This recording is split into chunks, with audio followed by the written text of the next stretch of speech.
Welcome to Cars Yeah, show number 20. This is Cars Yeah, where you'll enjoy interviews with inspiring automotive enthusiasts. Mark Green is here to provide you with a fuel injection of automotive inspiration. So get in, sit down, buckle up, and get ready for a wild ride here on Cars Yeah.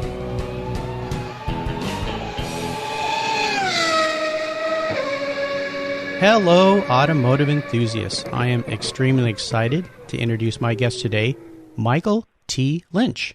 Michael, are you buckled up and ready for a fun ride? I am. All right, it's great to have you here. Michael Lynch is a consultant, an author, historian, researcher, and photographer. He is a full journalist member of both the Motor Press Guild and the American Automobile Racing Writers and Broadcasters Association. His writing has appeared in journals worldwide, and if you're a reader of any automobile magazine, you've probably read one of Michael's articles. He's also noted for writing some of the world's most prestigious Concours d'Elegance programs. The list of awards for his writing skills is long and prestigious. His clients include collectors, special events, museums, and universities. And Michael is the vice chairman of the Art of the Car Concours, a researcher at the Revs program at Stanford University, and a member of the Racing Car Certifications Committee of the Antique Car Club of America. So, Michael, I've told our listeners a little about you, so take some time and share some more about your history, your career, your interests, and your passion for automobiles. Well, it's funny. People often ask me, how did you go down this road? And it's... although I'm not sure how relevant it is. But when I was about 5 or 6 years old, it was during the World War II, and there was a radio show at the time called Duffy's Tavern, which was kind of a Cheers of the radio. And then down the street from our house, there was a tavern, which was not named Duffy's, but that's what they called it. And in those days, of course, there was no question about kids being in bars or anything like that. And so I'd go down with my father, and we'd be sitting at the bar. I'd have a Shirley Temple. He'd be having a beer. And the guy, next to him, the old man would say, hey, listen, I'll bet you a beer that the kid can name the first 6 cars that go by out front. And so we'd walk out on the street, and sure enough, I'd name them. And the thing that gets me about this is I think back, and I remember clearly, one guy said to me, how the hell do you do that? And I said, well, I look at the hubcaps. Well, Mark, if you think about this, the hubcaps are spinning. I'm 6 years old. How did I do it? And I don't know the answer.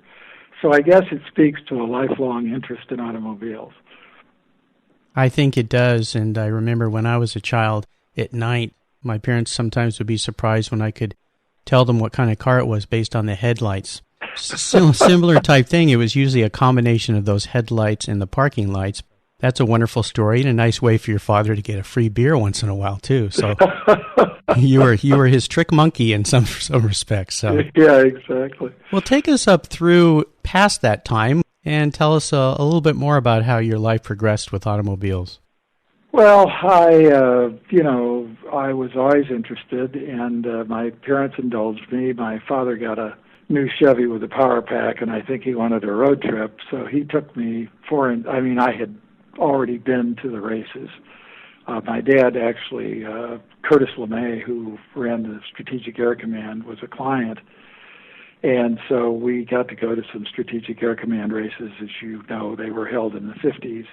After the road circuits were harder to get, the SCCA held races on Strategic Air Command bases, and it really kind of made sports car racing in America because the Strategic Air Command, obviously, in many communities was the leading employer, and they had a fabulous PR machine. So these races would turn out people in crowds the size of the Indianapolis 500. Oh my gosh! So I had been to a couple of those, and then in '56, my father took me on this road trip to Sebring in his new Chevy, and it was just incredible because when we drove into town, we were driving down the main drag in Sebring. Coming the other way was Piero Taruffi in a Works Maserati. Oh my gosh! So it was as if the pages of Road and Track had come to life.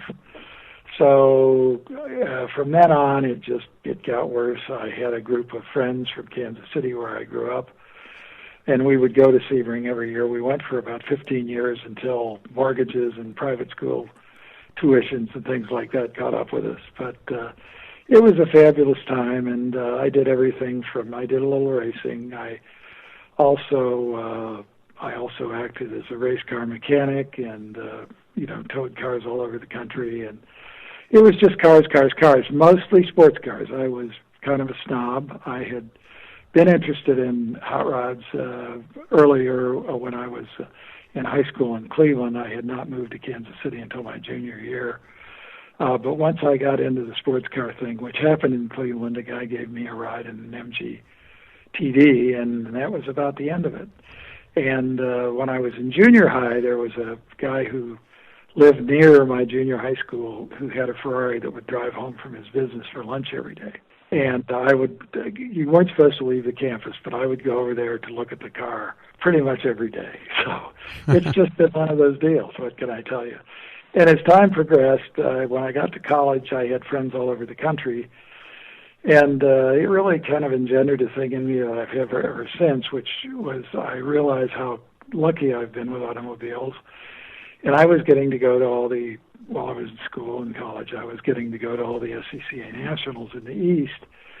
So I started a newsletter that I would send to all my friends in the Midwest and the ones who'd gone to school on the West Coast. So that kind of started a writing thing, and later I began writing, as most people do, for a club magazine, Ferrari Club magazine in this case, and I actually won an award right off the bat for a piece I published in Prancing Horse, which is the magazine of the Ferrari Club of America. Mm-hmm. So from then on, although I had a career in the financial services industry, I basically kept it up and got into the magazines and got to the point where one year Road and Track always used to have a feature called The Salon, and it was a photo essay on a car, and one year I did about 25% of those for the magazine. So I kept writing for the magazines, and then I kind of was getting along in years, and financial services business is sometimes a young man's business, and so I finished a work project and started talking to people about, what I was going to do next. And my gigantic ego told me that I wasn't going to be able to command the kind of salary that I thought I was worth. So I decided that something I'd always done was, by this time it was the 90s maybe, I decided I wanted to write a book about racing in the 50s that had inspired me so much. So I did that, and it actually won a Dean Bachelor Award, which is the highest award awarded by the Motor Press Guild. So then I was an expert, and I began to do research and writing for, several magazines, and began to consult. This was when prices were starting to really move, and began to consult with collectors over things like Provenance Review and things like that.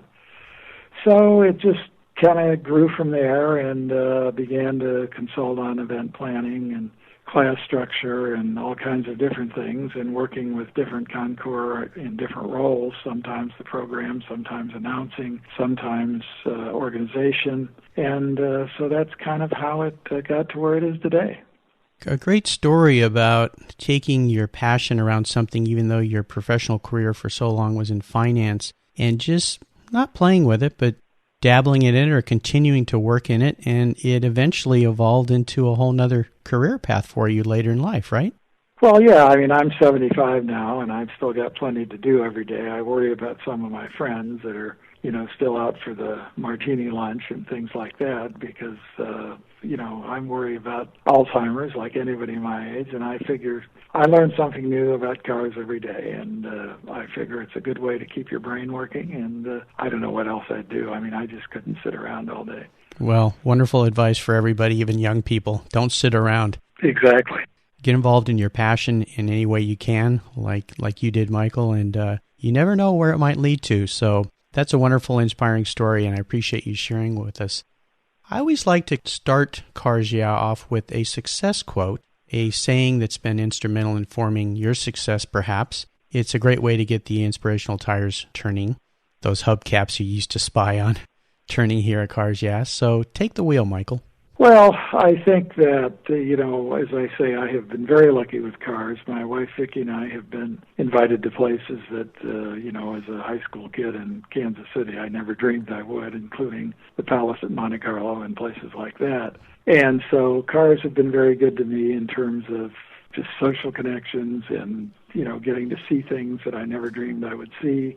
And so it's a matter at this age, you start thinking, how can I give back a little? And I've recently accepted a job here as the vice chairman of the Art of the Car Concours, which was held last weekend. And it is held on the campus of the Kansas City Art Institute. And it's a fabulous show.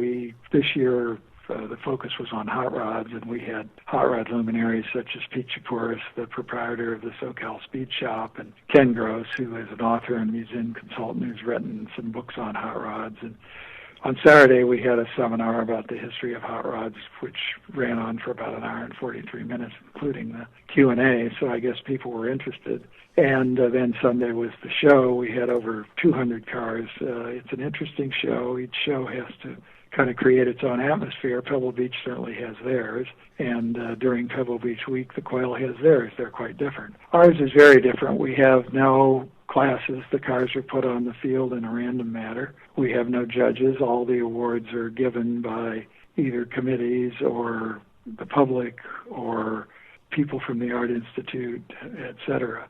So it's a great event, and you talk about a success. I believe I'm sure we're going to be able to contribute over into six figures to the Kansas City Art Institute Scholarship Fund. So wow. The successes continue, and I'm very pleased about that. Does it take place about the same time every year? It does. The weekend has been chosen. It's just coincidental. It's the longest day of the year. As you know, Le Mans is always set up that way. But our choice was because it's the day of the year with the least chance of rain. Fortunately, that sometimes brings rather oppressive heat with it, but we would prefer the heat to the rain. So I assume there's a website that people can go to find out more about that. There is. It's simply artofthecarsconcours.com. All right, we'll make sure we post that on your show notes page at carsyeah.com so people can look that up and put it on their calendar for next year. Terrific. I hope to be there. Could you share a story with us, Michael, that instigated your passion for cars, that pivotal moment in your life when you really knew you were a car guy? Somehow, it just was always something that interested me. I can remember clearly things in my life like I was walking home from, junior high one day, and I saw an XK120 on the street. And I had never seen anything like that. I mean, it just blew my mind, and I must have stayed there for an hour walking around the car. Unfortunately, the hood was up, but I peered in the side curtains and just checked everything out. And it was just, the way the gearbox, lever came out, the way the steering wheel had the big hub on it, the way the seats were so low, just everything about it spoke to me. I don't know why. So it's just things like that. And then the first time I saw a Ferrari, of course, was this guy down the street from school, and just things like that always, stuck with me. Well, I think for most of us car people, those pivotal moments as a child really mean something to us. When the old man took me to the SCCA National at Lockbourne Air Force Base in Columbus, Ohio in '54. That was a real eye-opener. They had a straightaway that was almost a mile long. Bill Spear and Jim Kimberly were there with their big 4.1-liter Ferraris. And, when they wound them up, it was just, I had already read in the magazines. It was the sound of ripping canvas and everything. But it was just beyond belief. It really was for me.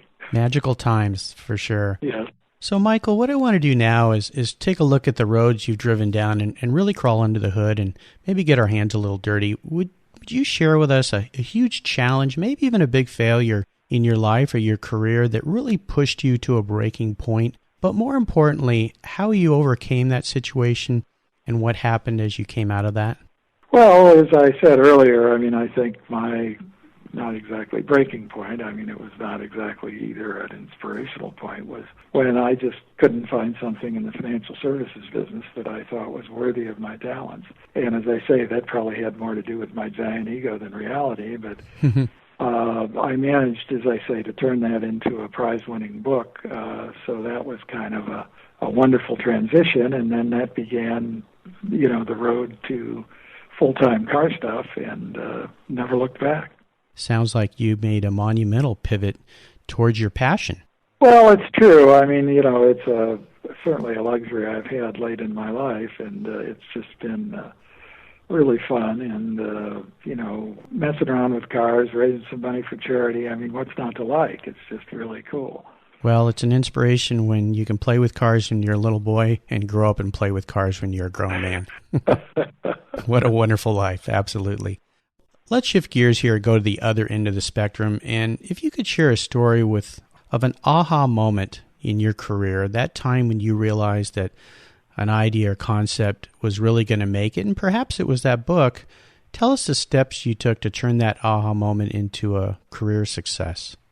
Well, I mean, I think that one thing that was a pivotal moment in a nonlinear career path was when I was a student at Harvard Business School. Mark McCormick, I don't know if you know who he is. He is the guy who basically invented modern sports management. A lot of people in America are not that familiar with him, although his first three clients were Palmer, Player, and Nicklaus. Wow. Because he was a golfer himself. In fact, finished second to Arnold in the U.S. Amateur one year. But Mark had a management business, sports management business in Cleveland, and he remarked, he came to Harvard Business School to lecture on entrepreneurship, and he allowed that he had just signed Jackie Stewart as a client. Wow. And so when the lecture was over, of course, I was up there at the lectern and introduced myself, and I said, well, Mark, I know quite a few people in motor racing, and are you looking for anybody to help with your new endeavor? And because Jackie was his first motor racing client, although he did have Jean-Claude Keeley, who had done a little bit of racing besides his skiing. That led to me being hired and setting up Mark's motor racing division. Wow. What a wonderful thing. Sometimes you just have to walk up and ask somebody, right? Well, I mean, it never hurts I have sometimes been accused of over self-promotion, but it never hurts to let people know what your knowledge is and what you think you can do. Great advice for everybody out there. Let's have a little fun here, Michael, and talk about your first car. I'd like to hear a little bit about what that was, but more importantly, what great memories, adventures, maybe modifications or trips you took in that car you can share with us?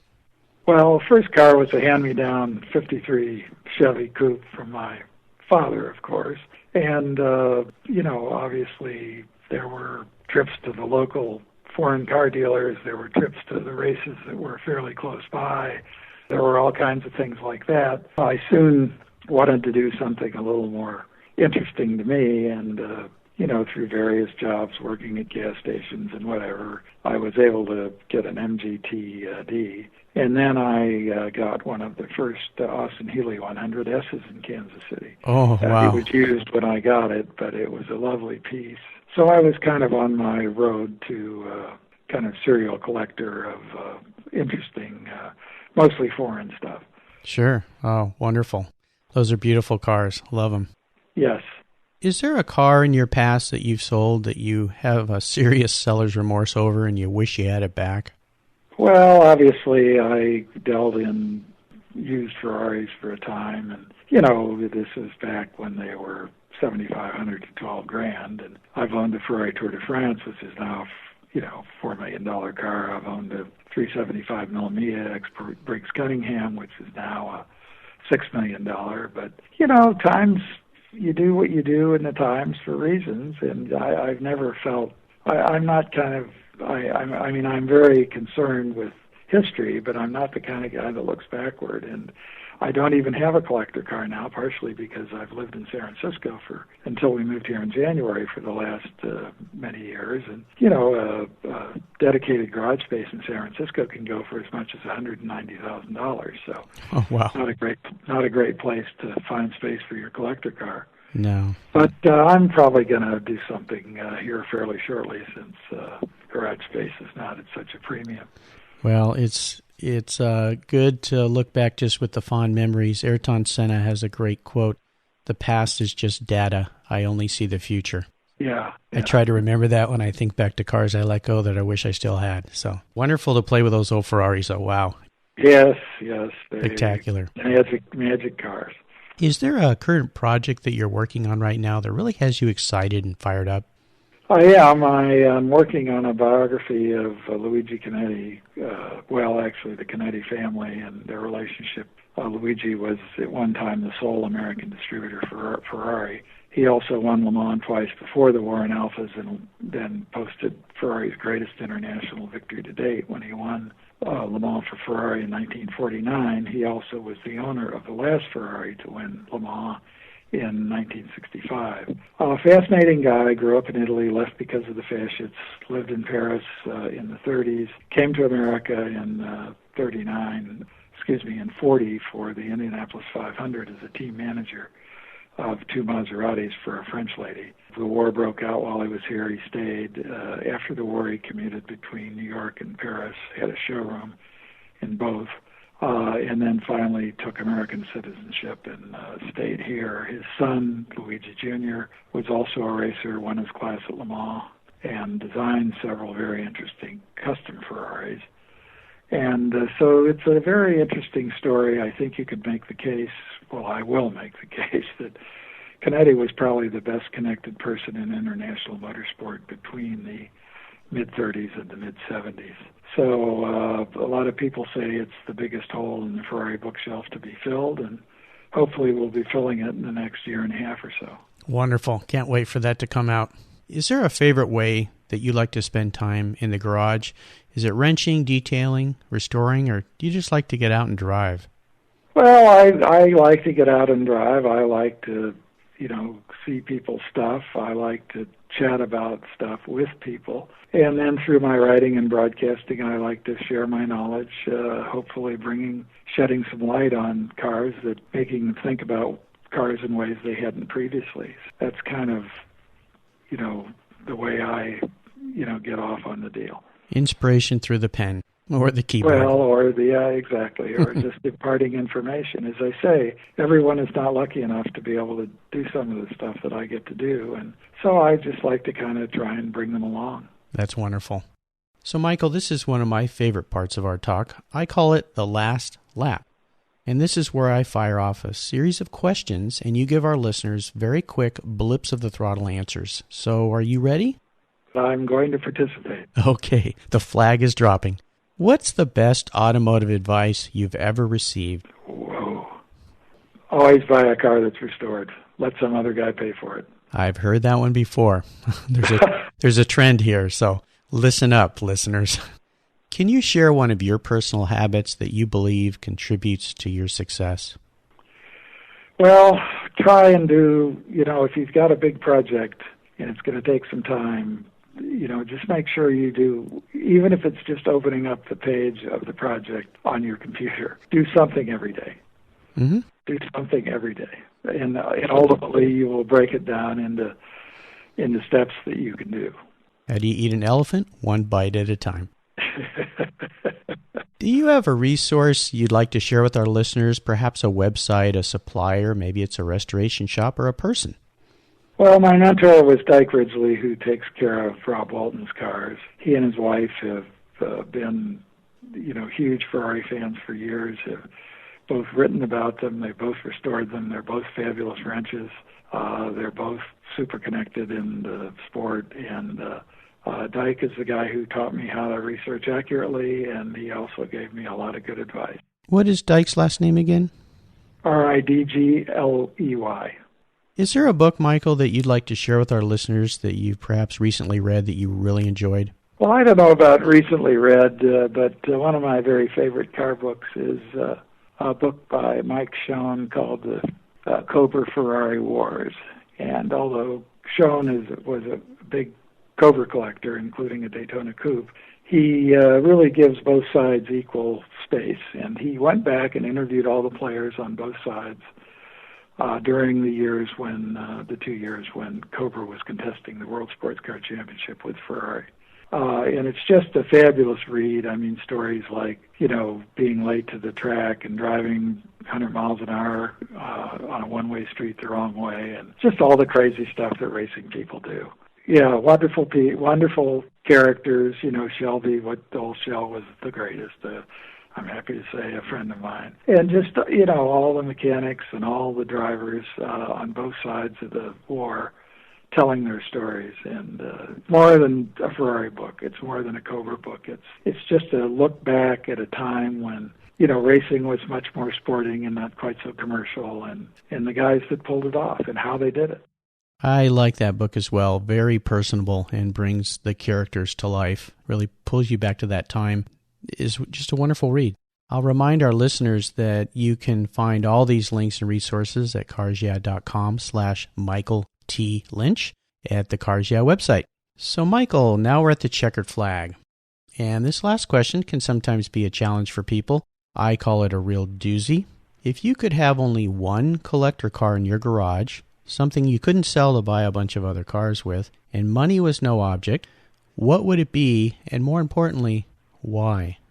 Well, that's not a real tough one, but I mean, I think it would be a Bugatti Atlantique, Type 57, simply because it's something you can drive, and it's a piece of art. I mean, there's little doubt about it. I mean, obviously rarity comes into it, but just a wonderful, wonderful car. I mean, every inch of it is artwork, from the turned metal of the engine covers to just the whole thing. That would be it. You would look fabulous in that car. I hope it arrives in your garage someday. Well, that goes back a long way. Ken Purdy, many years ago, wrote a book called Kings of the Road, and this was in the early 50s. And he begins the book by saying you're in a Bugatti Type 57 on the road from Paris to the Riviera, poplar line, going so many miles an hour and everything, and it always stuck with me. He didn't say it was an Atlantic, but I would like to think it was. Maybe he left it open to your imagination on purpose. Exactly, like any good writer. Exactly. That's wonderful. Well, Michael, you've taken us on a great ride today, and I've really enjoyed your stories. I want to thank you for sharing your journey with us. If you would give our listeners one parting piece of guidance before you drive off into the sunset in that Bugatti, and let our listeners know what's the best way they can learn more about you, and then we'll say goodbye. You can see a lot of my stuff on a website called velocitoday.com.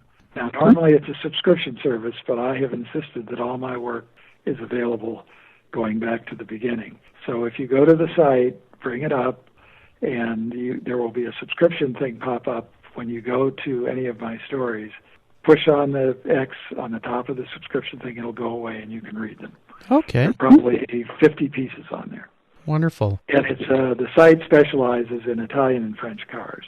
Oh, well, that's another reason to go there as well. So, one parting piece of guidance you might give our listeners before you drive off into the sunset? Well, John von Neumann was a friend of mine. He was the Ferrari distributor for California, Arizona, Hawaii, and a great racer and a very interesting guy. Emigrated from Austria just at the beginning of before the war started, and was quite a character. And as I say, was a great racer, a great businessman. Shortly before John died, he spoke to a group called the Fabulous 50s, which is a group of people who were involved in the sport, either as journalists or mechanics or drivers in the 50s, and then some young people who are interested in that era. And this was a big gathering honoring John at the Peterson Museum in Los Angeles, America's premier automotive museum. And John got up and gave his closing remarks, and at the very end he said, "And keep enjoying your cars." And that really struck me. I mean, this was a guy who was a lifetime enthusiast. That's a good one. Keep enjoying your cars. Exactly. Well, listeners, you can find everything we talked about here at carsyeah.com/Michael T. Lynch. Just type Michael in the search bar, and his show notes page will pop up and a links to everything that we've discussed. Thank you, Michael, for being so generous with your time today and your expertise in sharing your experiences in your life with our listeners. Until we talk again, we'll see you down the road. Well, I'm flattered to be here and appreciated our time together. You're welcome. Take care. Thank you so much for joining us on today's ride here at Cars Yeah. Drive on over to carsyeah.com to find show notes and inspiring automotive fun. Download your free copy of Filler Up, a fun book filled with gorgeous photographs of fuel filler fun, including quotes from more inspiring automotive enthusiasts. Download your copy today, and we'll see you next time on Cars Yeah.